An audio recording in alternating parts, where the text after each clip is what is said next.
Disclosure.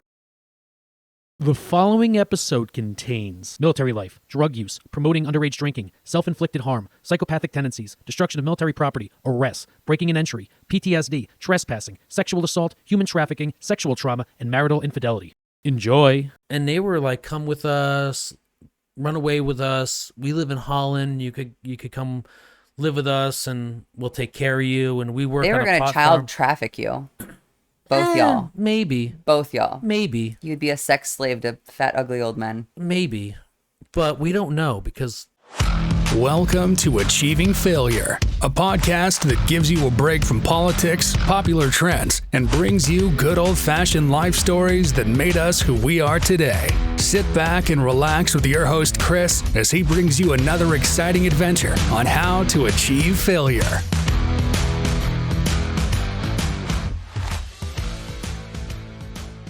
We're back, another Achieving Failure episode. This time we have the wonderful, beautiful Jess with us. We're getting white girl wasted on Cabernet and brownies. Regular brownies. Brownie cake. Brownie cake and red wine. Because we're classy. And then, of course, we have Miss Suri over here just joining us. Finally. I've been wanting to actually do this for the last year. We finally got Jess on the podcast. I flew her out here. This is kind of a long story. We've known each other since, 2005? 2006. Was it 2006? March of 2006. So the way we met was actually on the Mercy.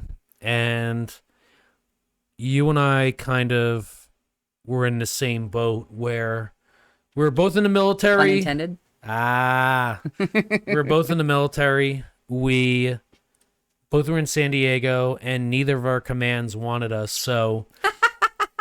I was actually supposed to... I just came off a deployment. I think it was like October, November. It was like the fall of 2005. And Same. I was in a squadron, and I came to work because we were actually supposed to get deployed again to go to Kuwait and go run... we were actually supposed to be security guards in one of the jails in Kuwait. And I think that was supposed to be like August or November. And I came into work one day. Of 06? Yeah, so I came into work one day, and they said, hey, get your orders. I said, oh, cool, when are we all leaving? They're like, no, you are. I said, what do you mean? Oh, you're getting deployed on the Mercy. I said, what the hell is that? Oh, it's a humanitarian mission. I said, oh? So, out of my entire squadron, I was the only one. They said it came down from the wing, so I was the only one out of my entire squadron that was voluntold to hop onto this boat. And I showed up and... Well, what was your experience? Because you had something similar to mine. Well, I was actually going to ask, what was your actual job title in the Navy? Like, what did you do? So my actual job title was airframe. So I was airframe. I was an AM. So I worked on helicopters. Okay, so what did you do when you got sent to the Mercy? So when I got sent to the Mercy, I was kitchen duty. Wonderful. So definitely not what you were taught to do. So my story was actually quite similar. So I got to my ship in, I'd say, August of 2005, and actually flew out to Sasebo, Japan to catch it on the last 30 days of the deployment from Sasebo, Japan, all the way back to San Diego. And I was on the flight deck. I was an ABF, which is a fuelie, glorified gas attendant, as we like to call it. And they sent me straight to the kitchen, and they were like, hey, we need you to help out there. I did that for probably 6 months, when it's not supposed to be that long. It's supposed to be like 30 days, 60 days, 90 days. But they just kept extending it.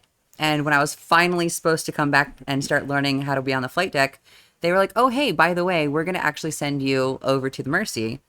And I was like, cool, what am I going to do over there? And they're like, you're actually going to work in the kitchen and do the exact same thing that you've been doing for the last 6 months for the next 6 months.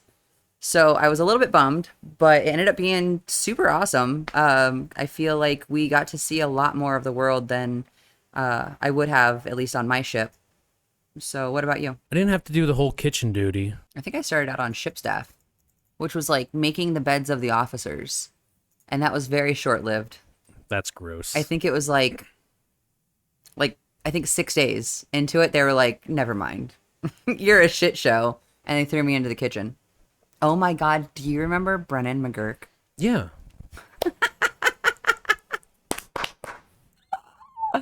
We got engaged. Do Yeah. you remember that? Yeah. God, the good old days. Yeah, so my whole military thing was actually kind of weird. Even just my military experience from the day, so I came in undesignated because I wanted to originally come in as a CB, which was construction, but they're like, "Oh, you didn't score high enough on your ASVAB test." And I said, "Okay, well, what do I qualify for?" And they were like, "Oh, you qualify as an AO." And I go, well, Ordnance? what's an AO? They go, ordnance. I said, building bombs. I said, so you're telling me I'm too stupid to dig a hole in the ground, but you're going to let me build bombs? We'll let anybody build a bomb. What wound up happening was I was like, fuck this. I'm coming in undesignated. And I wound up doing aviation. I wound up doing aviation undesignated, which pretty much means I'm in the aviation realm. I just don't have a specific title. I'm just kind of, I float around. And I went to boot camp, got stationed on the Nimitz in San Diego, and the first day I got stationed on the Nimitz, they had everybody in a room, and they said, from this side to the middle, you're in the kitchen. From this side, from the middle to the right side, you're on the flight deck. And it was like me and another guy, and I said, what about us? The one guy went somewhere, and they said, I don't know, you're going to go work AIMD. I said, what the hell is that? And it wound up being working in a jet shop.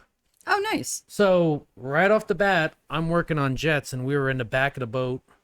Whenever we did our workups, we're running the Prowler engines, Super Hornet engines, all the crazy shit on the back of the boat. So that was actually badass.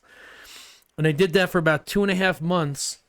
And then they gave me orders, and they said, hey, here you go. I said, where am I going now? They said, oh, you're going to a squadron. I said, I don't want to go. They're like, you kind of want to go. I said, well, all my friends are here. They're like, no, you actually get like your own room. So, question, when you were on the Nimitz, did you know any AOs? I knew a couple AOs because they were my friends, but they probably know the AOs that were my friends. They probably know others. So, Kellyanne Baker is the girl I went to. I wasn't in boot camp with her, but we got put on hold together in Pensacola. Ended up being roommates in the barracks.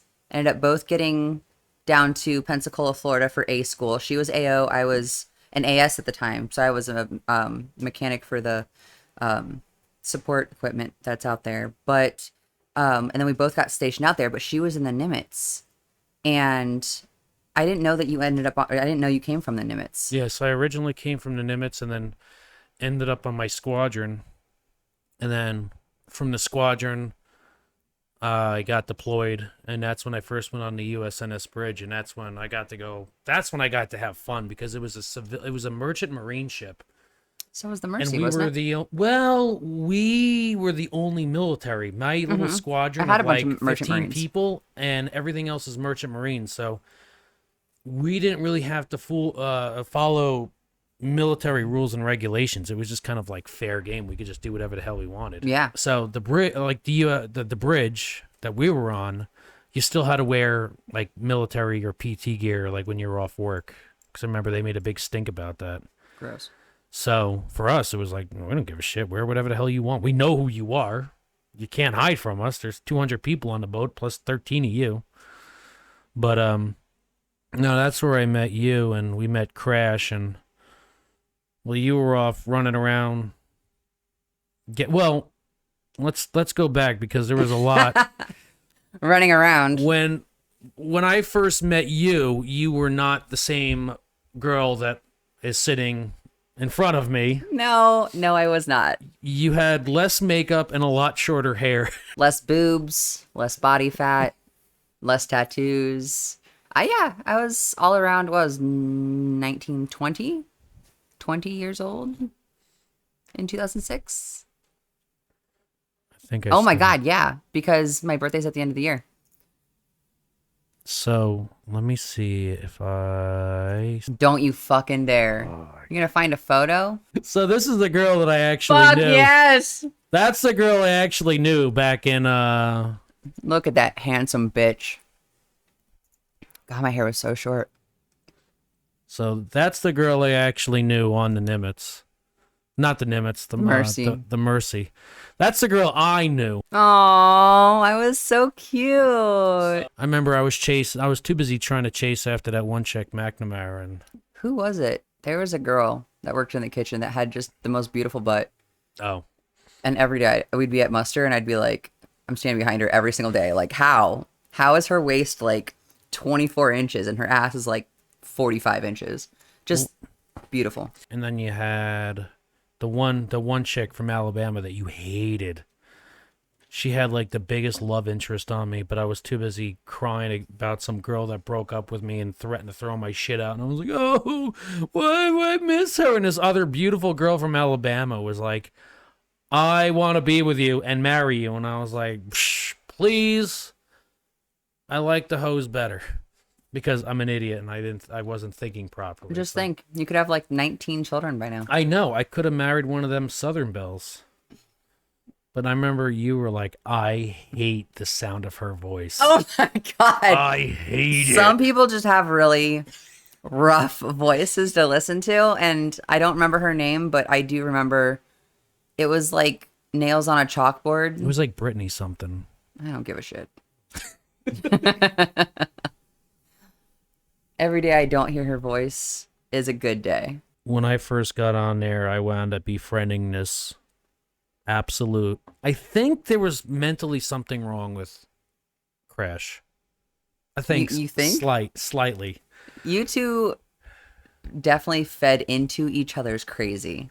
I remember one of the first days I met him, he was saying, hey, we haven't been, I don't remember how long until we actually got deployed. I think we had to like go there for a couple days, kind of get some shit together, and then we got deployed. But I think at that particular time we were living on the ship. And I remember him telling me, hey, can you take one of those gym weights and just smash it over my kneecap so I bend my leg in so I could get out of this workup? And I was like, what? He goes, no, it's cool. It's cool. Just, I just don't want to be here. I just want to get out. So yeah, just let's go to the gym and just drop one of those 50-pound weights on my leg. And then it's cool. Like, I'm not going to say you did it. I'll just say it was an accident. I was like, no. I did not know that. And that was like the first time I had a conversation. That was like one of our first conversations. And then I said, you know what? I like your energy so much. I am going to get arrested with you on several occasions. Didn't see any red flags. No. Not a single one. I'm very good at, what is it? Reading people. Are you? And that was just 100% just reading Braille. There's nothing I could have missed. Okay. So I fully support this. what wound up happening was me and Crash wound up becoming really good friends. And I know we were kind of like, we were friends-ish, but we kind of were doing our different things at the same time. Like I was off doing stupid shit. You were off just trying to not get in trouble. And Failing miserably. yeah, we were both working in the kitchen together. You and Crash were like Tweedledee and Tweedledumbass. We did so much stuff and we got in so much trouble. Now for legal reasons, I can and cannot say who did it, but I remember a lot of things happened on that boat. I remember one of the things was we were not allowed to bring food out of the chow hall anymore because people would continually take glasses. So the Mercy was actually weird because it was a hospital ship, and it was the only boat that I remember that actually had like elevators because it was a hospital ship. One We elevator. had 3 elevators. No, we had 5. Not that went to the storeroom. Oh yeah, there was a just couple that that went one. all the way to the storm, but we had like a total of like 5 elevator shafts, 5 or 6 elevator shafts. You would know. And the reason I know that is because me and Crash found out how to get into them, and we would spend a lot of our times climbing up and down the elevator shafts, hiding from people. So one of the things, but the other weird thing about this ship was they had kind of a ramp that went all the way to the very, very bottom, like it was a loading dock. Mm-hmm. And then you had this, what was it, a 12-story ramp? It was just it was a rectangular ramp. And I remember a lot of people used to use it for like working out. Like I used to run up and down that thing. I lost like 20 goddamn pounds. I went from being a fat piece of shit to like 165 on that boat just by doing that every night. So what you're saying is we need to get you a ramp. Yeah. Not only am I handicapped, but I need a ramp. Somebody used to take a lot of the glasses and food and throw it, because if you actually look down, it's like you look down like a tall staircase, like in an old building where you have kind of like that, the wraparound. but you have that drop. You can see all the way down to the bottom. People used to, or two people used to take glasses and food and kind of just drop it down that void, and they would see how far down it would go before it would smash everywhere. Usually to the bottom. Yeah. So Just a guess. we used to have gremlins in the elevator shafts. That's why me and Crash would go in there, going looking around. Hunting Yeah. the gremlins. Yeah, we would go hunting gremlins because, from my experience, we used to, on occasion, a lot of people would throw trash down the elevator shafts, which is completely unethical and completely illegal. It's so dangerous, too. I know, because what happened was a lot of people used to throw trash down the elevator shafts, and it wound up landing on top of the elevator cabs. Which would essentially make that elevator heavier. Yeah, so not only is the boat rocking, but now you have trash, and on top of the trash, or the elevator cabs, whatever you actually want to call it, there used to be an escape hatch. And me and Crash used to have a ton of fun because we would actually hide on top of the cabs. And I don't know if you ever saw the top. I think we showed you how to get up through there. Oh, I But we used to do like recall. we used to like open the doors on It haunts people. my nightmares. We used to open the doors because they used to have like the almost these pulleys for the doors. So you'd manually open up the elevator doors like They were super easy. They had like the little holes that you could like poke and then it would unlock it. Yeah. So we used to open them up on people like mid-traveling through the floors, and people would start freaking out. Everybody always started complaining that it's like, hey, the elevators don't work. And it's, I mean, it was us messing around with it, but we were also in there trying to get the gremlins out of the elevator shafts Because they were throwing trash. yeah. But some of the funniest stuff, I forget exactly who it was. Oh my God. Maynard. Poor Oh Maynard. my God, no, not poor Maynard. Fuck that kid. Whoa, that poor kid, we almost gave, I'm pretty sure he had a nervous breakdown and an existential crisis. Existential crisis. Yeah. He also didn't shower. Yeah, that was the kind of kid who brushed his teeth with butter in the morning. So, I don't know if you heard this story, but in the birthing where like we would sleep, I know what a birthing is. well, for those that don't, the birthing area, it got so bad, people started complaining, and they forced him to take a shower. Oh, I heard he got beat by soap bars a couple times. Well, I wasn't a part of that. It got to the point, like, they forced him to take a shower Well, because yeah. the smell was so bad. Not just him, his mattress, his clothing. But this poor kid, we almost caused him to have, I'm pretty sure not only did we almost, but I'm pretty sure we did cause him to have a nervous breakdown, because if it wasn't me running around the kitchen with a knife to my neck, and he would freak the fuck out. As he should have. I mean- There's nothing abnormal about freaking out if somebody is running around a kitchen with a knife to their throat. And the other one was he was in the elevator shaft, and we used to rip open the escape hatch and jump down into the elevator as it was opening up. We jumped through the escape hatch into the elevator where he was, and then we'd run out the door, and he'd have no idea what the fuck just happened. Like, I think you just destroyed that man's mental capabilities. yeah, I'm pretty sure I would not be surprised if he has a fear of elevators now. Just PTSD from Just you. PTSD for every Congratulations. time he just looks up and sees like some sort of escape hatch. He's like, no, it's gonna happen. But however, going back to elevator shafts and gremlins, you had was a victim. You were also a victim. I was definitely a victim of those elevator gremlins. If I recall correctly, it was in the middle of a storm and the ship was rocking. and somebody from the kitchen sent me down to the storeroom for something, and I thought, why take the stairs when I could take the elevator? And lo and behold, I did not make it the 2 floors down, and for 45 minutes I was locked in a tin can that didn't move up or down. And that elevator door only opened, I think it was like 6 inches wide, and it was like maybe 10 inches from the next floor up. And I've seen enough horror movies that I was not about to stick my arm through there and try and wave somebody down. So I just waited until I heard noises and started screaming. Yeah, these elevators were notorious for just breaking on their own. On their own. I mean, we had nothing to do with it, but it was just the simple fact, like the way they were rocking. I don't know if it was the sensors, but a lot of them would actually just stop working half the time too, which did not help either. But I'd say it's like the safety protocol. Like while the ship was rocking in a storm, probably wasn't the best idea to use the elevator, but I was feeling lazy, and I definitely regret that. so what actually happened? So they came to get you because you're here. You're not stuck in an elevator shaft somewhere. But I think somebody came down to like look for me.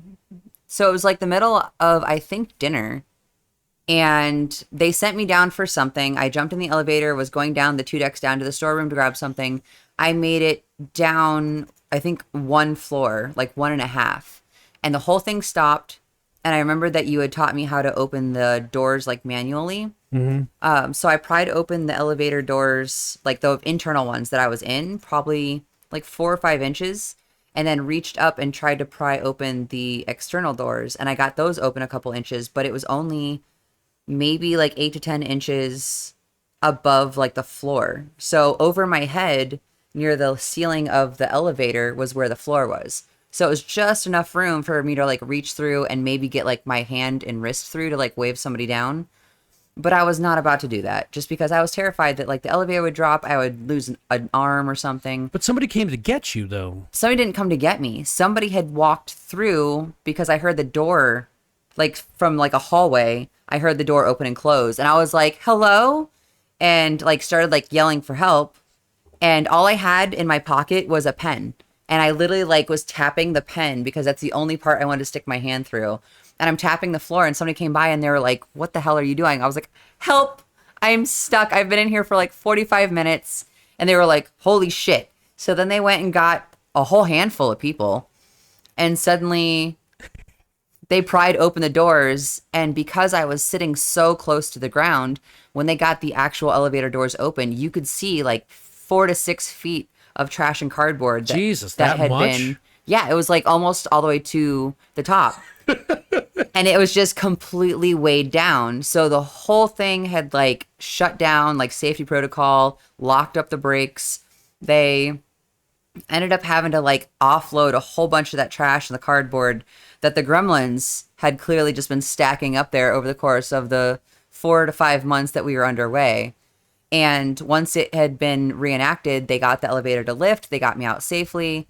And I do believe the chief came out and was saying like, hey, like this is a really serious thing.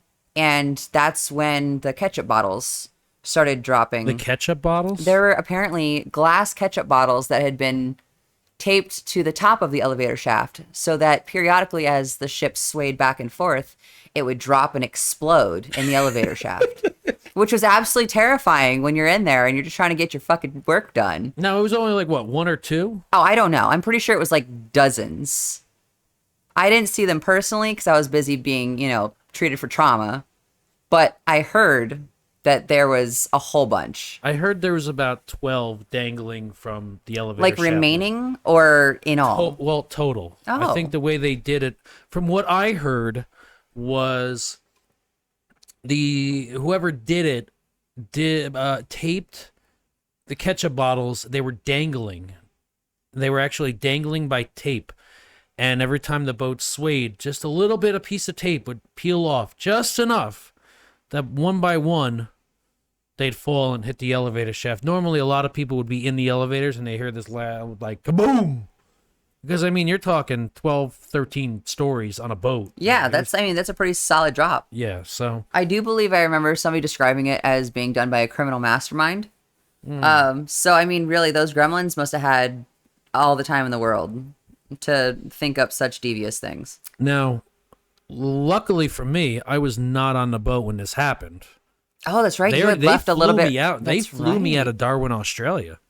So I was never there. So I was like, wasn't me. I could have never done it. I wasn't even on the boat.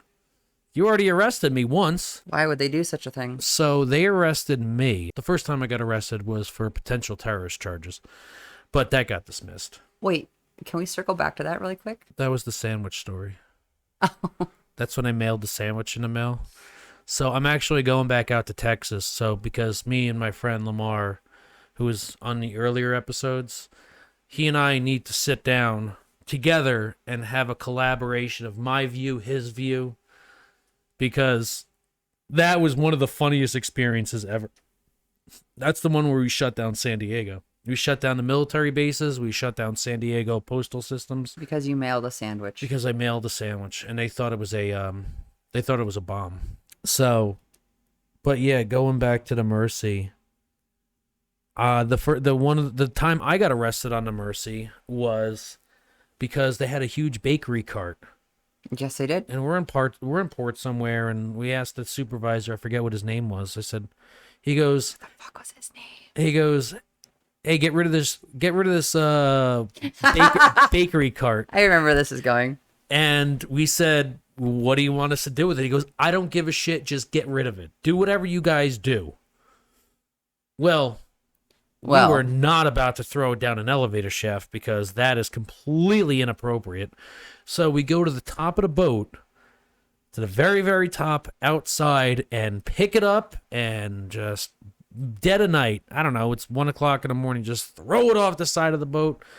We hear a loud splash in the water, and then we hear, hey, what are you doing? And then a flashlight comes on both on me and Crash, and we both scatter like cockroaches. Well, it wound up being the military police kind of doing their rounds. What we didn't realize was when we threw the bakery cart off the top of the boat, it almost smashed into the only barge that gets people on and off the boat. Holy shit. So it was like 6 inches from smashing into that barge. And that was the only way that, like, whenever, because that's when we're important. That's when we were doing hospital missions. So whenever you bring the boat in, that's what they would tie themselves to. And here we are launching this 100-pound. And you couldn't see it because it was nighttime? I'm going to go with, I don't remember. Okay. We were told get rid of it. Okay. So it didn't occur to you to like maybe go on the other side of the ship? I don't remember. So what wound up happening was we went on our merry way. Well, we ran away. This is actually, there were multiple occasions where we had to run from the police. It wasn't our fault. We were just kind of jogging and they were just kind of following us. But we wound up running away. And then I remember later, I got called in by Chief Pugface. What was that man's name? I can don't picture remember. him, and I can't Yeah. picture his name Chief tag. Pugface is what I remember him. And next thing I know, military police are putting handcuffs on me. NCIS is there, and I said, "What the fuck? What the fuck did I do now?" And they said, "You are being detained for destroying military property and throwing trash while in port." Throwing away trash like in a certain place while in port, a preserved area while in port. And I said, "What the fuck?"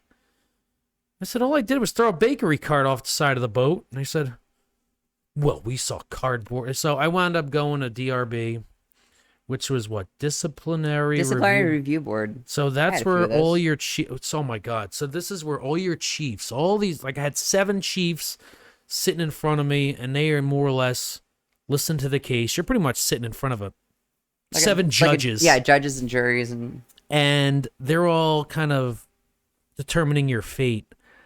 And the sad thing was everybody loved me. All the chiefs loved me because Crash and I kind of had an ace in our pocket, because while we were doing hospital missions, it was very depressing. People were upset. You're dealing with a lot of bodily injuries. A lot of these people, we were going to like places like Indonesia, and they had a lot of deformities.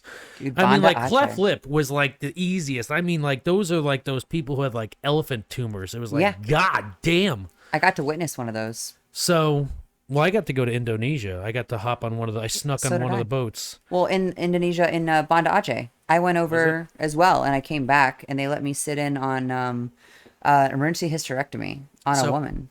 I didn't get to do that, but I got to at least kind of like move shit around. Like they're bringing supplies into the hospital, into one of the hospitals. But I wound up sitting. So during this whole thing, during this misery and the horrible things, me and Crash would be more or less the life of the party. We were making everybody laugh and making everybody happy, and it drove Chief Pugface insane because the chaplain was saying, "These boys are doing God's work. We're here to help, and all they're trying to do is enlighten the mood." And it would drive him insane because now they had no power because the chaplain was a commander, which is, I don't even know what the hell is that. That's like an 05, 06, Sure. something like that. I don't It's up there.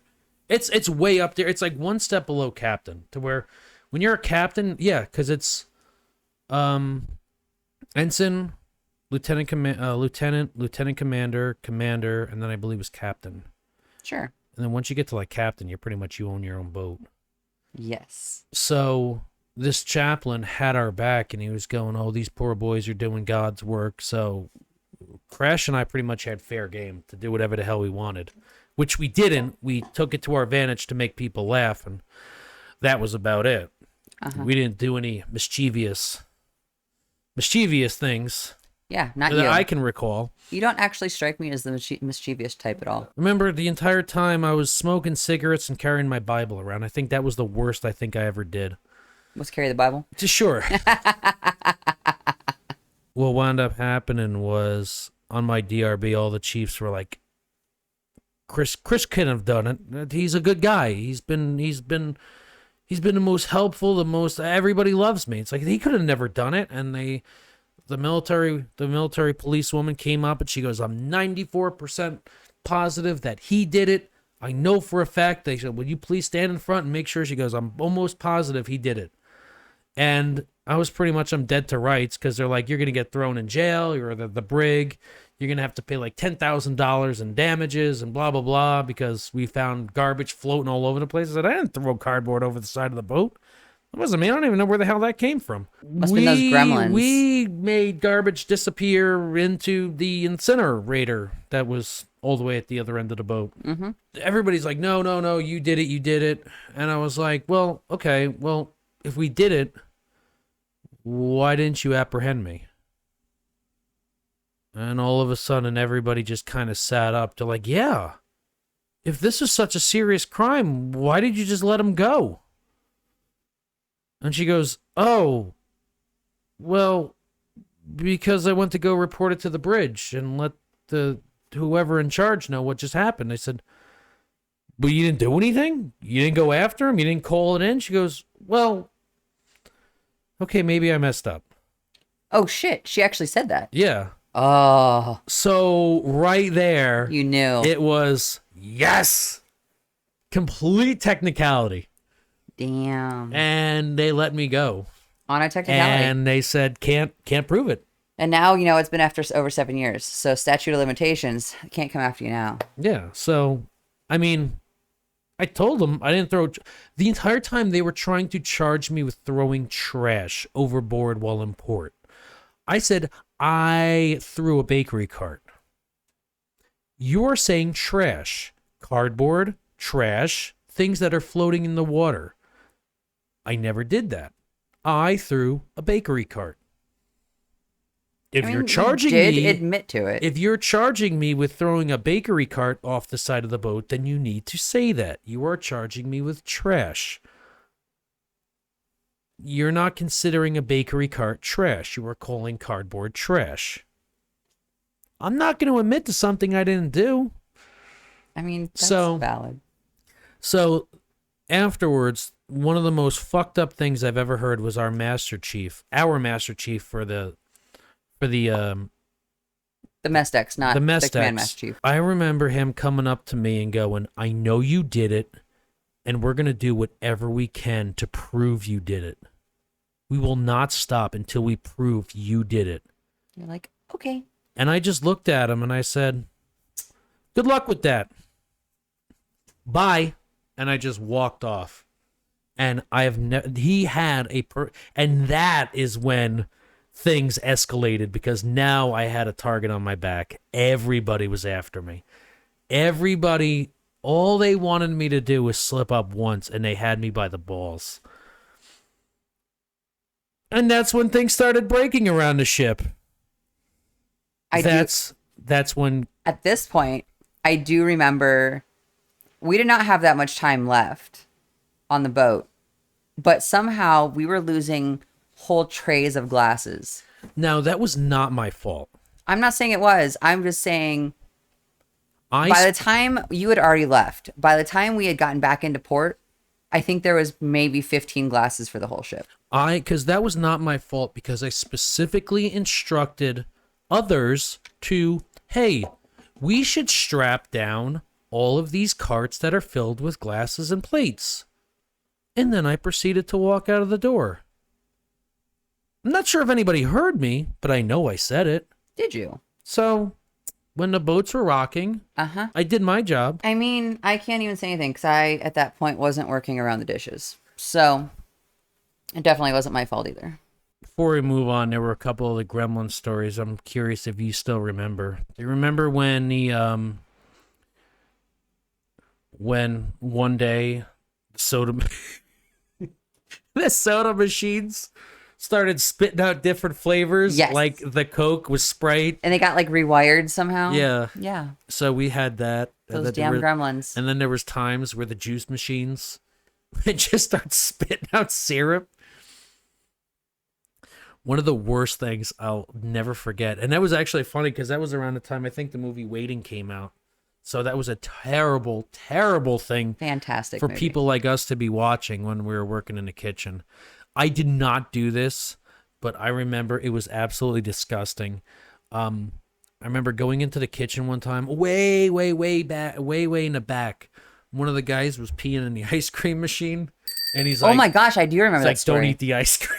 I was like, dude, what the fuck? I was like, this is fucked. This whole thing is fucked. No, the only thing in person that I remember seeing is they had just finished pulling out like a whole like deep fucking pan of pasta, and somebody had like tripped and dumped the pasta on the floor, and instead of throwing it away, they literally scooped it right back in and put it on the line.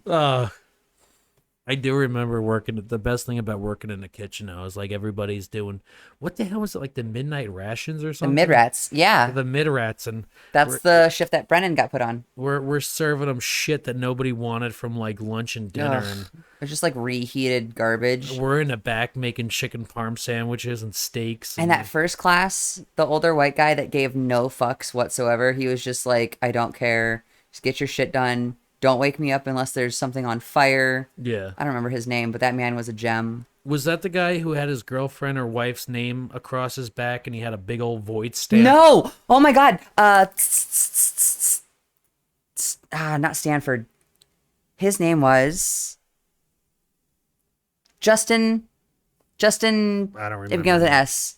And he was short. Yeah. And his ex-wife's name was like Jennifer or Stephanie or Brittany. It was a long fucking name. Yeah, and it was all the way from like. And it was from shoulder, not shoulder blade. It was like shoulder 4 blade? inches block letters, Yeah, like shoulder to shoulder. shoulder. And after they got divorced, he got a giant red void stamp tattooed over it. His name was Justin. Oh God, it's ST. I bet you he's on my Facebook. I bet you I could hunt his ass down. I don't even know. That dude is special. He, I swear, always like acted like he had done entirely too many lines. Man, now it's gonna bug me because I can't remember. I totally forgot that guy existed. He was a character. Well, we had gremlins running around the Mercy. You got yourself into trouble too because you went to DRB, didn't you? I did. What the hell? I did. What did you do?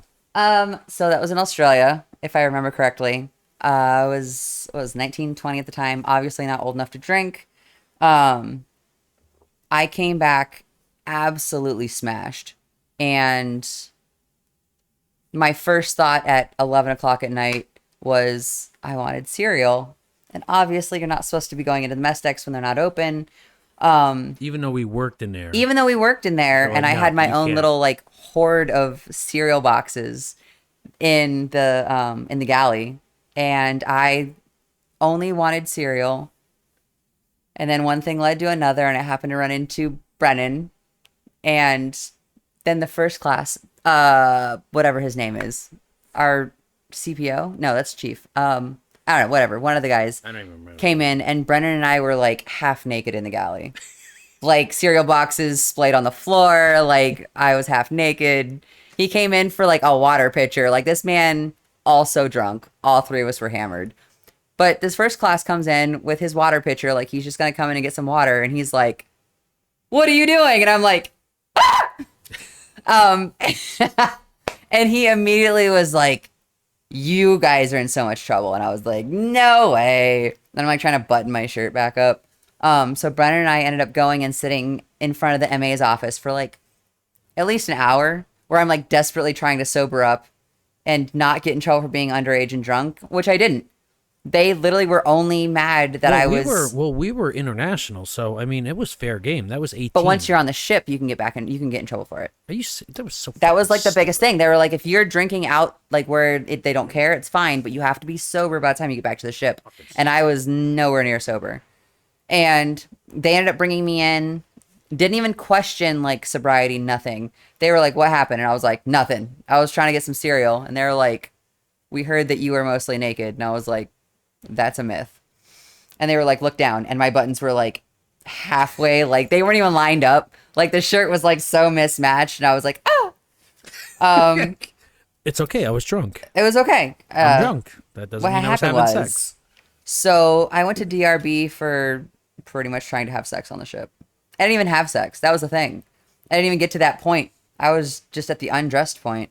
And all I wanted was fucking cereal. I wanted my Fruit Loops. And that clearly, I got more than Fruit Loops. Okay, I'm gonna go with the shorter story. We actually went. We saw the guy who ran the laundry on the bottom of the ship. Yes. When we were fucking around, we used to climb into the industrial-sized dryers, and we used to try to like hold on. Somewhere I used to have a video, but I think it's lost, of us climbing into the dryers trying to hold on like while the we spun carny around. ride. Yeah. So what would wind up happening was we would kind of like starfish inside the dryer, but it wasn't big enough, so we'd have to be on our knees, and it would spin around, and we would eventually get too hot, and then we would just kind of lose our grip, and then we'd start bouncing around. And I actually have burns. I used to have scars, like circles on my shoulders from when I got severely burned. Well earned, obviously. And I remember one day we were kind of poking around the ship again, and we turned a corner, and there was the guy who ran the laundry, and I don't remember what his name was, but he had black hair and he had glasses. And he was just going to town on this one chick, had her on like the laundry folding table. Oh, hey. And we're like, "Oh, shit." And he goes, "Oh, shit." And we're like, "Oh, shit." And we just took off running. And we never said anything, but it was like, "Holy shit.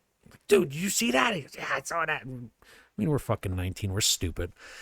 And the other time, Crash had... And again, I'm very good at reading people. I no red flags or whatever. He goes, we broke into one of the hospital rooms where they had kept all the medical supplies. And he goes, "I'm going to try to give myself a blood transfusion." And I said, well, because being his best friend at the time, I mean, who am I to say, I support your decision. So he got all the tools together, and all of a sudden we saw the MAs walking around, and I guess they saw movement through one of the doors because they were shining their flashlights. So we ducked and hid, and we took off, and they were able to get in through the doors. So they came in through the other end of the room, came into the hospital room. We took off through the back door, and they caught up with us quick. And do you remember all the MAs? Because I remember those people. I mean, they were track runners. So Crash and I are running up the stairs, and we just instinctively said it would just split.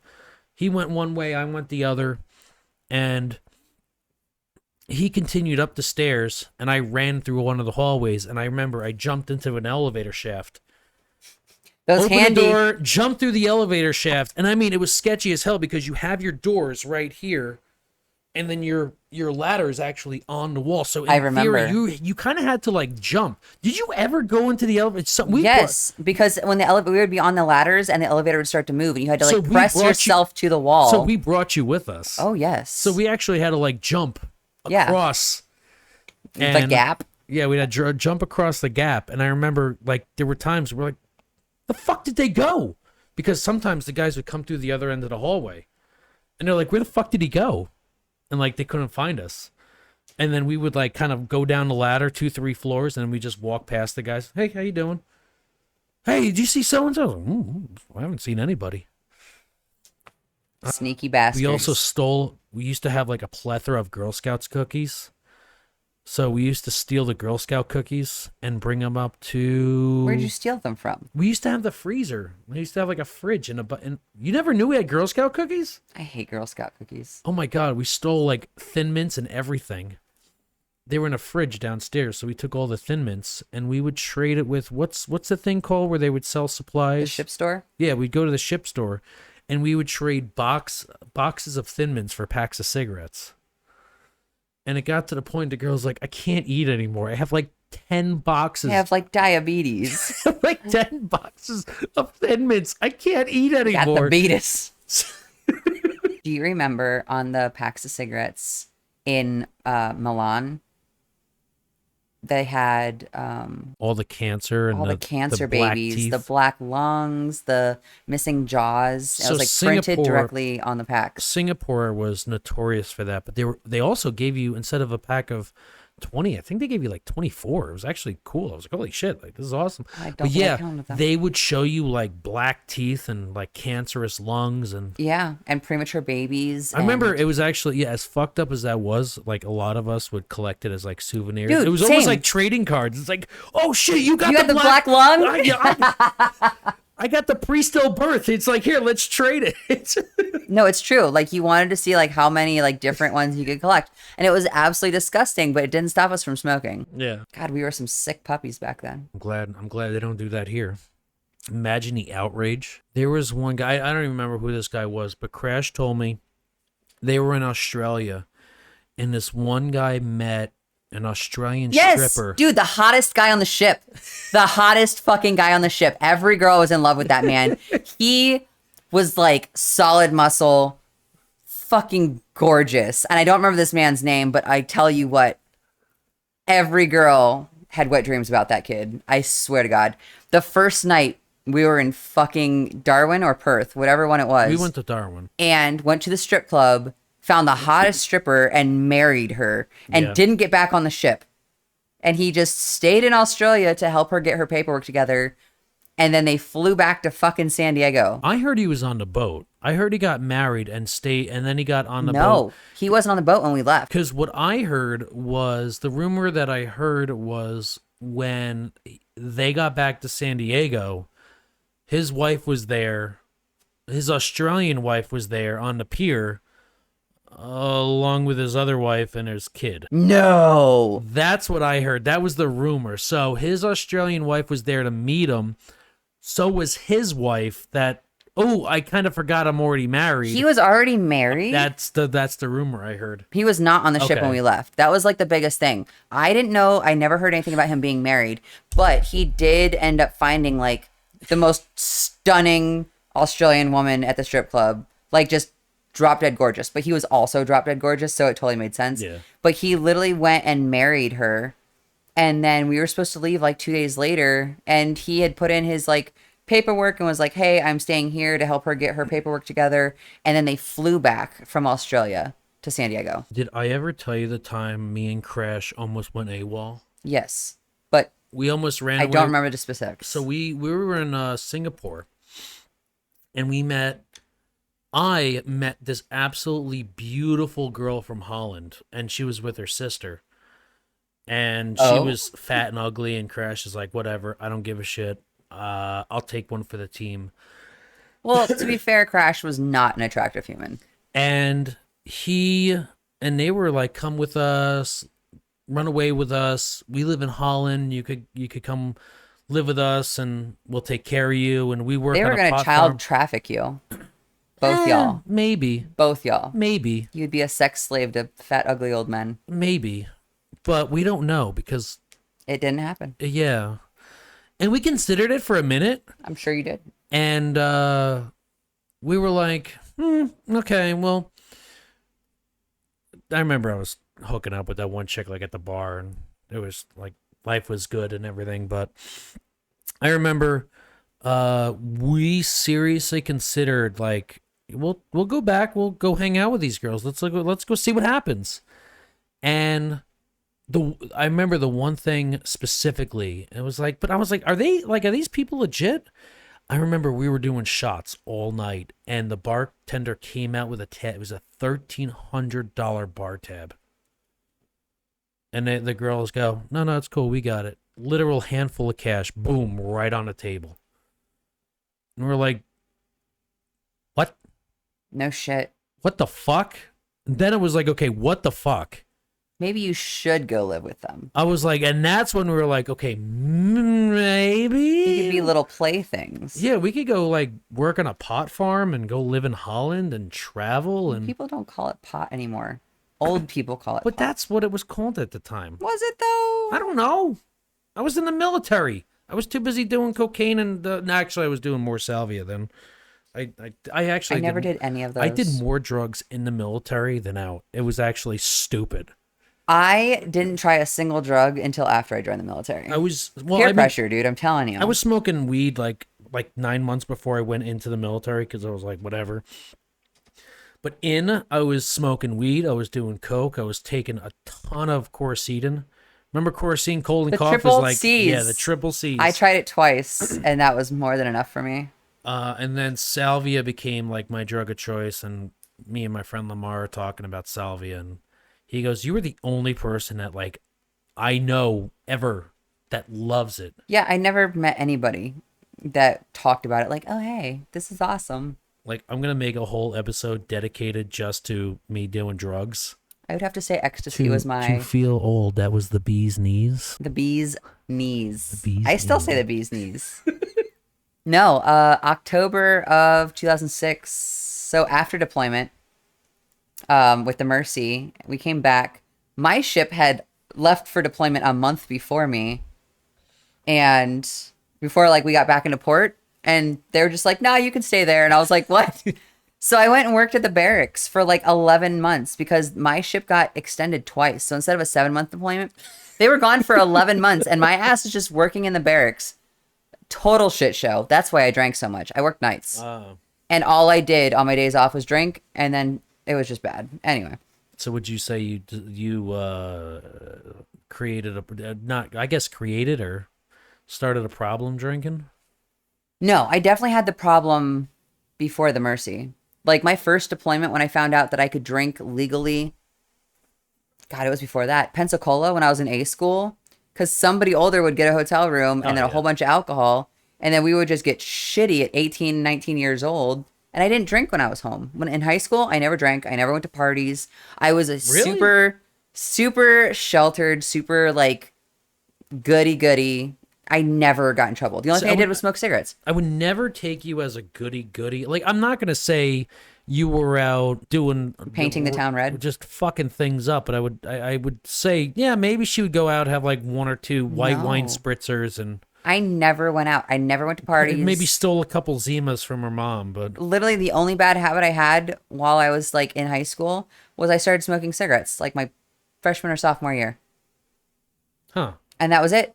I didn't drink. I didn't smoke weed. I didn't do any drugs. I didn't go to parties. I did start sneaking out to go to my boyfriend's house when I was like 17.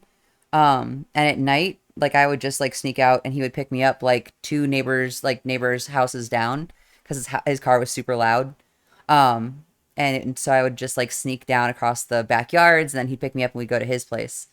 And that was that. But no, I was like a really good kid. Like my mom was super strict.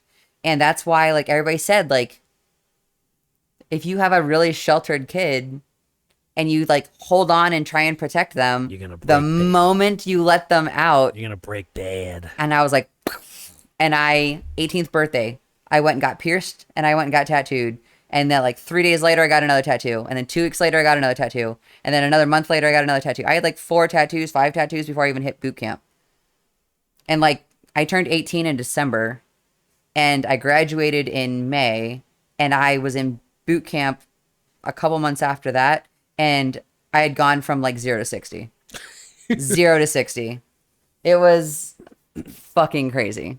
Well, I know for me, the whole drinking, for me, I was in the squadron, so it was so much easier. I had my own little dorm room, and I didn't even have, our dorm room was different. I know some places had, this sounds like personal hell, because you'd walk in and you would kind of have like you would share a room with somebody else. You would have like beds on either side of the room. I had separate bedrooms, so we would have a shared kitchen, shared bathroom, separate rooms. I think it's called a Jack and Jill. Is it? If you have the same bathroom with a door on either side, right? Ours were you had to actually leave your bedroom into the common room and then use the bathroom. So it wasn't like you didn't have like your room, their room, and it's attached by a bathroom. No, you had to doors. physically walk out of your bedroom into the kitchen, and then it's like right there. I mean, whatever, but I remember we used to have friends that were like 21 and would buy us beer, and we would just party for months. I mean, we were getting fucked up, drinking Southern. I was drinking a bottle of SoCo a night. That was my first alcohol poisoning. And was SoCo. You too? Yeah. The smell of SoCo and lime will literally send me into that's convulsions. my second. That's my second alcohol poisoning. Mai Tais in Singapore was my second. No, but I remember we used to party for months and months, and then one day I hear this. I said, "What the fuck is that?" And then I open it up, and it's like some Asian kid. Hey man, can you just quiet it down a little bit? I said, yeah, sorry. I guess I have a roommate now. Never even saw him move in, never even knew. For like 5 months, nobody else was in that place. And then just one day, we're just getting trashed, and I now had a roommate. Oh, shit. That poor kid. It didn't end there. It just actually got worse, so. I mean, yeah. Not surprised. I remember poor Crash. He got off the plane. He was in the same boat as you. He was on the Boxer. That was my boat. Yeah, that was your boat. And they lost his papers. He couldn't. He had nowhere to go. So he's like, "Fuck it, I'm going back to Ohio." Oh my God, that's right. And then they said, "Well, you're AWOL, and you now have like a warrant for your arrest." And he He's was like, "Where's my papers, though?" Yeah, well, it doesn't matter. You're getting arrested. He goes, "What?" And the same thing with me. I went back to my squadron. Like, I flew out early, so I think I left 4 months. I went back to my squadron, and I showed up to work like the day after I got home, and they're like, "Where the fuck have you been?" Deployed? What? Yeah. They're like, "Dude, we thought you went AWOL." No shit. My command had no idea that I got deployed. For 4 months? For 4 months. I said, "So-and-so gave me papers. So-and-so isn't here. He transferred out." Nobody I was like, but they were like, "Do you know if you said something to us?" Because at that time he was just a regular chief. He made senior chief later, but he goes, "Do you know if you told us, we would have completely put a stop to that? We would have been like, no, like we need you here." I said, "Oh." He goes, "Yeah, we wrote you off as AWOL, and we forgot about you." No shit. So what happens now? They're like, "You got papers, right?" I said, "Yeah." They're like, "Okay, well, just go back to work." Like nothing happened. Like nothing happened because, I mean, I have legit papers, but it was insane that my command had no fucking idea that I left. That's crazy. Oh, do you want to hear something crazier? So after all of the me being in the kitchen, right? And then getting sent out on the Mercy and being in the kitchen, and then coming back and missing my ship's deployment so I could work in the barracks. By the time I made it back to my ship, I had less than a year left in the Navy. And the first thing they did was they sent me back to the kitchen. Wow. I shit you not.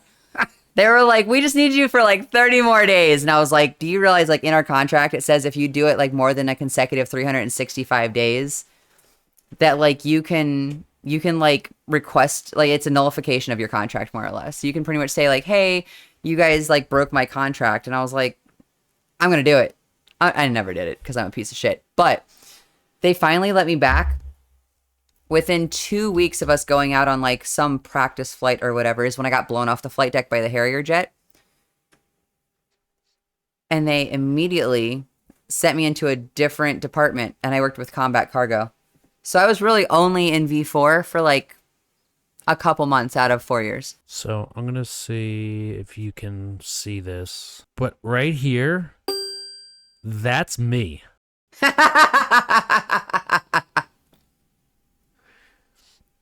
Are you holding? You're holding the hook though. Yeah, we're I've done that. So I did that for combat cargo. So I remember that entire net is filled with bubble wrap. That's why it was so light. And I remember seeing that and I Hilarious. said, I love that they got it on 1 video. second. Well, no, that was the thing. I said 1 second. I ran because that's when me and Crash were like obsessed with the video cameras. Everywhere we went, we had a video camera to document anything and everything except for the stuff that. This was on the Mercy? So this was actually on the bridge. Okay. I had a video camera, and what wound up happening was I saw this and I said, wait, I want to do this. I ran and I got my video camera and I brought it back and I told the guy, I said, no matter what happens, do not stop shooting this. I said, this is horrible altogether. Everything is bad. And sure enough, when this happened, this was several hundred pounds that I got rolled over by. And so I'm the guy with the pick, and we're supposed to be hooking it to underneath the helicopter, and the downward force just obviously picked it up and started rolling it. And what happens is I get knocked down, and the guy who was working with me tries to pick me back up. So you could... Is there two of you over there? Yeah, so there's two of them. And it's kind of hard to see. I got to edit in I such a see way. it. So he tried to pick me up, and that's him bending over. Mm-hmm. And that's when he gets fucking rolled. And I remember all I saw was flight deck sky, ocean sky. I was like, uh-oh. And I was like, because we're getting closer and closer to the edge of the boat. No And way. luckily, at like the very last minute, I still had several feet. But just, it was, yeah. Damn. I wish somebody would have caught mine. Because I missed the nets. I missed the catwalk. I went right off the side. And it was the middle of the night. It was a night ops. And 4 or 5 people were in the catwalks, just watched me just go, whee! And I had enough time to like get picked up and thrown. And I was like, well, this is going to suck. And I just dropped into darkness. It was like 11 o'clock at night because we were doing night ops. And all I could think was like, I'm going to hit the water. And I guess like I ended up getting washed against the side of the ship. And I So caught... you fell into the water. No. What? Like the wind, Oh. wind gust, like, because the ship was still moving, obviously. So when I fell, I should have fallen straight, but I guess the ship had already like started to turn. So when I fell like 3 or 4 decks down and hit one of the catwalks, like halfway down the ship. And I missed the rails by like 2 inches. It would have broken my neck or my back. It would have broken anything I hit. But I ended up falling and hitting knees first on the non-skid. Blew out both my knees. I just laid there just crying. And they came down and they were like, oh my God. And I was like, ah. And this big dude that was in our department, his name was Ford. So we called him Diesel, of course. He picks me up and he's like running towards medical with me. And he's like, Would you say he's like the guy from Green Mile? Hey, boss. I'm gonna bring you to no, medical. giant white dude. Oh, okay. Blonde hair, very like, I think he was probably from Idaho or Utah or corn-fed, just like a big country boy. Total sweetheart. But he also had like a really sweet wife. That's all I really remember. He was a big dude, and then his wife was like just the sweetest lady. So he's like carrying me to medical, and I was like, can you like go slower? And he's like, oh my gosh, are you in pain? I'm so sorry. I was like, no, I have to get my tongue rings out before they go to take x-rays because I don't want to get in trouble. And he was like, Thor, your priorities are so fucked right now. And I'm like, I know. And I'm like unscrewing my fucking tongue ring to get out. But my knees swelled up super bad. I couldn't walk for like 3 days. And they immediately were like, okay, so you're no longer allowed on the flight deck with Harriers. We might let you back on the flight deck with helicopters, maybe. And then they sent me to combat cargo. Jesus. Never to be seen again. Yeah, we actually, it's actually kind of amazing that we even made it out of the military alive. Oh my gosh, I know. And that was before cell phones and The amount of evidence that could have been collected. No, you were saying, because, okay, so I got out. I did '04 to '08. So you got out, and then you can, for whatever reason, I guess you didn't get your kicks enough. You went back into the Army. Which, that's kind of when we had like a weird, I mean, it's not a falling out. Like, we went our separate ways. And I moved to Oklahoma. you went to Oklahoma. I went back to New Jersey. And next thing I know, like, I followed you online. And next thing I know is, like, you're joining the Army again. So I wanted to stay in the Navy. I applied to have my my reenlistment, and it was denied because I'd already been to Captain's Mast twice and DRB, and they pretty much said, like, your track record sucks. You're pretty much like a nuisance, and we don't really want your kind here. And I was like, that's fair. But I had learned a lot. They don't want redheads in the military. That's fucked up. Anyways, they didn't want mouthy, prejudice mouthy redheads. But I honestly, like, the last year I was in, I was, other than getting blown off the flight deck, which was 100% out of my control because they didn't give me any kind of safety rundown before my first time being on the flight deck with Harriers. That was 100% PJ's fault, who was my supervisor at the time. He never said, like, hey, blah, blah, blah, blah, blah. He just said, hey, follow these guys and do what they do. That was it. But so I wanted to re-enlist because at that point I had started getting my head out of my ass and I wanted to actually continue my time in. I was terrified of getting out because I didn't know anything about real life because I went straight from Ohio in high school to California and the military. Yeah. And I put in my paperwork. They said, absolutely not. But get out, go to college, try again in a few years. And I said, okay.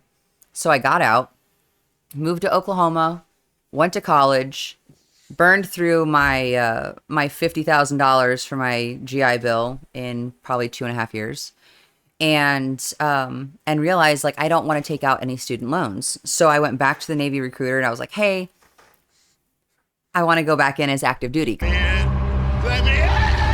I was like, please, I was told, and they were like, what was your job? And I told them, and they were like, we don't really need you.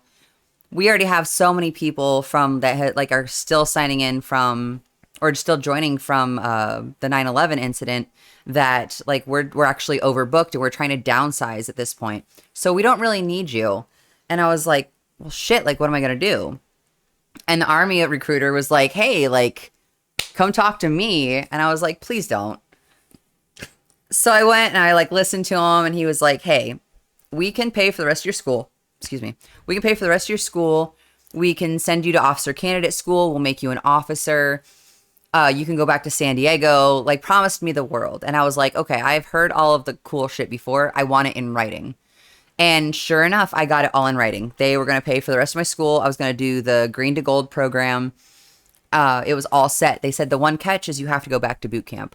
At this point, I was 24 years old, which pretty much makes you a grandparent in boot camp terms because everybody is 17 or 18 years old. Because what was the cutoff? 32? I don't know. Either way, I was old as shit compared to everybody else. So I'm like, sure, no problem, but I don't want to go until after the holidays. And they were like, ha ha ha ha. No, you're going right after your birthday, which was January. January in South Carolina. It was in Fort Jackson. I get there. I am the oldest person. Everybody called me grandma. It was mortifying. I was super out of shape, which was even more mortifying. And I barely made it through boot camp the second time. But at least this time I learned to keep my mouth shut. So I made it through boot camp. I made it through my A school. I graduated second highest in my class. Was set to go to my Green to Gold program, and then the government shutdown happened in 2012, if you remember, when they couldn't, make their decision, and every single person who had a sign-on bonus in the military or any kind of guarantee, they took it. The government was like, well, we're not going to pay you, and if we already paid you, we're actually going to try and take that back. Wow. And I was like, no, wait, I need this, and they were like, sorry. So I was like, what am I supposed to do? Like, I'm a dental assistant in the Army on a base that has no dental, and and I'm supposed to go to officer candidate school, and now you guys can't afford to send me. So they're like, don't worry, we'll put you in this like cool little place in Midwest City, which is in the middle of nowhere. Now, where's And Midwest City? Midwest City, Oklahoma, Ah, just outside of Oklahoma City. okay. But they put me with this medical crew, and literally my only job was to help throw away expired medications. And the reason why I know I made a mistake is because on the first day I was there, I watched a guy shoot himself in the thumb with an EpiPen because he could not read the instructions on which end to depress and which end to place against his leg, and shoved that needle straight into the bone of his thumb, and it swelled up like a cartoon, just this giant red ball on the end of his hand. And I was like, I have made a mistake, like scraping the bottom of the barrel here. You are the AOs of the Navy. Oh my gosh, it was so Can embarrassing. you spell your name close enough? You're an AO. They were like, you're trying to avoid prison? Come over here. We'll take you. Jesus Christ. So I immediately put in for my transfer. I was like, if you can't send me like here, I want to go back to San Diego. So I applied for my interstate transfer. It took like 8 months, but it got approved. That's how I got back out here to San Diego in 2013. And then proceeded to be the fortunate passenger in a head-on collision. And it ruined my hips and my knees and my back so badly I couldn't do any kind of physical anything. And they ended up medically separated me in 2015. Jesus Christ. And yeah, couldn't do a push-up, couldn't do a sit-up. I could barely walk, much less didn't run. you say there were a couple other things that happened while you were in the Army? Yeah. I mean, all of it sucked, but I met some really cool people. But actually, I'll say master sergeant of my schoolhouse, who shall remain nameless, sexually assaulted me, and under the ruse of like, oh hey, we wanted to talk to you about your accomplishments as being second highest in the class. You are older than everybody else, but you're doing great. We really see potential in you. Come to my office so we can discuss like where we could, fit you in for the future, where you could be stationed at. And of course, even at 24, I still fell for it. And it was terrifying. He was much older and even like talked about his wife and showed me pictures like that was on his desk. And from there, it went straight from like 0 to 60. It was, oh, hey, like this is my family. I like to go hunting. And then suddenly he was like throwing me against a wall and like choking me out and shoving his hands anywhere he wanted them. And I couldn't even scream. And it scared the shit out of me. Jesus. There was somebody in the hallway and he pretty much threw me into like his private like bathroom that was like right off the office and pretty much said if I made a noise, he would kill me. And I'm sitting in there just like crying. And I guess whoever it was came in the office, asked him a few questions and then left. And he opened the door and he was like, the coast is clear. You're going to leave and you're never going to mention this to anybody. And I should have at that point obviously gone straight to medical. And I didn't. I just went right back to my barracks and I like took a shower and I just stayed in my room the rest of the night. And I never told anybody about it until like 2019. I think I finally started to pursue like some medical, like therapy and everything for it because I couldn't be like in a workspace with men. I couldn't be in an office with men. I couldn't hold a job down because anytime somebody would be like, hey, step in my office and like, let's talk, I would instantly start shaking and crying. And that doesn't look well in a professional setting. Yeah. So I went through a lot of different jobs after the Army because I just could not work around men. Which is weird because whenever you and I kind of reconnected, almost like every job you did was male dominated. Like you were working, well, the way we reconnected was you were working at a club. I was bartending. Well, no, you at that time I thought you were bartending, and then when I showed up, you said, "Oh, my song is on. I gotta go now." dance. And I said, "Hey, I haven't seen you in what 8 years, and you were this boy that I remember, and now you're this beautiful woman that is completely just Naked in on front of me." stage. And I'm like, cool. This is this is a thing. I think it was a control thing for me. I think I definitely felt like I held more control in that kind of like line of work, I think, just because there was cameras and there was always like bodyguards and like security and people. I don't know. I just felt like it was a way for me to like take that insecurity and that power, or like, just kind of, I guess, power balance. Because I was in control of like what happened. And if you tried something that I didn't like somebody would be there to back me up. Yeah. And I know for me, like, you would think me being like that cartoonish guy bonking himself on the head going, oh. It was more like I'm sitting there just going, I'm too busy laughing, because it's not you. It's just one of those, this what is you my remember. life. This is just, if anything weird, it's going to happen. And this is kind of an off topic, not like kind of a little quick tangent. I always explain to people, I just experience and see weird things. Like an example, more recently, in the last couple of years, we went to Ruth Chris, took you out to dinner and blah, blah, blah. We were going to go to the Arrow Club, and you remember driving through Bankers Hill in San Diego, and I was telling you I see weird shit, and I said, look at that. And you said, what? I said, right there. And like some random ass house with a porch light on, there was some black guy half naked on all fours, just half his body was outside his front door, just looking around. I do remember that. And you were like, what the fuck? And I said, just shit like that. There's nothing. It's just weird stuff. Weird stuff happens. I do recall that. That was a really good birthday, though. Yeah. That was an excellent birthday. Thanks for listening to this week's episode. For more info, find us on Facebook and Instagram. And if you have a story you'd love to share, shoot us an email at aflvpodcast@gmail.com. That's AF, Achieving Failure, LV, Las Vegas, podcast@gmail.com. Thanks again, and we'll see you all next time.